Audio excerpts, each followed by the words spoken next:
Lors du festival du shopping en ligne 618 de cette année, le groupe espagnol Inditex, la société mère de la marque de vêtements Zara, a reçu plus de 200 000 commandes. C'est vraiment une renaissance extraordinaire pour l'entreprise dont 88% des magasins hors ligne ont suspendu leurs activités au premier trimestre 2020.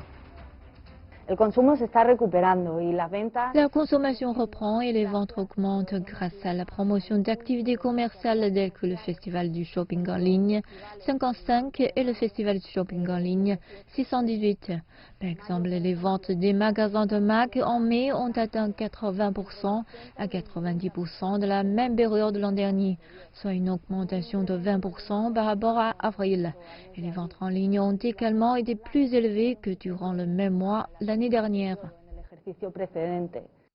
La consommation hors ligne a été affectée, tandis que la vente au détail en ligne a rapidement comblé le vide. Au cours des 6 premiers mois de cette année, l'ouverture des canaux en ligne en Chine a créé des miracles de vente pour de nombreuses entreprises étrangères.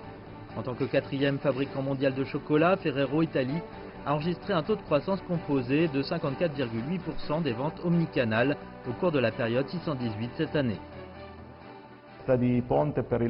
Maintenant, en parlant d'e-commerce, tous les membres du groupe jetteront leur dévolu sur Ferrero China. Actuellement, nos ventes en ligne se classent au premier rang parmi l'ensemble des ventes en ligne du groupe Ferrero.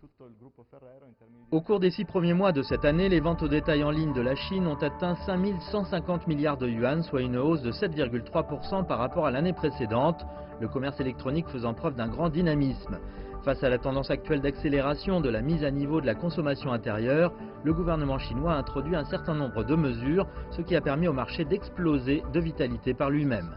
Des efforts devraient être faits pour promouvoir la consommation. Il s'agit de promouvoir la transformation des rues piétonnes et le développement des chaînes de magasins pour contribuer à la consommation urbaine. Il faut aussi étendre la consommation rurale tout en promouvant la pénétration de l'e-commerce et les produits industriels dans les campagnes, ainsi que l'entrée des produits agricoles dans la ville. Grâce à de nouvelles mesures visant à stabiliser la consommation, le marché chinois de la consommation se redresse progressivement et le potentiel de consommation continuera d'être exploité. Il est tout à fait naturel que les entreprises étrangères suivent cette tendance et développent de nouvelles stratégies de croissance. Nous investirons 1 milliard d'euros pour promouvoir le développement du commerce en ligne, ainsi qu'1,7 milliard d'euros pour remettre à niveau le fonctionnement intégré et la gestion en coulisses du magasin combiné à des outils technologiques de pointe. Nous continuerons d'investir dans l'innovation selon les besoins des clients et de développer des services en fonction des préférences des clients, tels que la diffusion en direct, les mini-programmes WeChat et le contenu personnalisé. Nous avons fixé le nombre précis d'objectifs de développement, qui est de pouvoir tripler le chiffre d'affaires au cours des 4 à 5 prochaines années. Les nouveaux modes et canaux de consommation tels que la consommation en ligne, la diffusion en direct et les achats en groupe communautaire affichent une forte vitalité en Chine.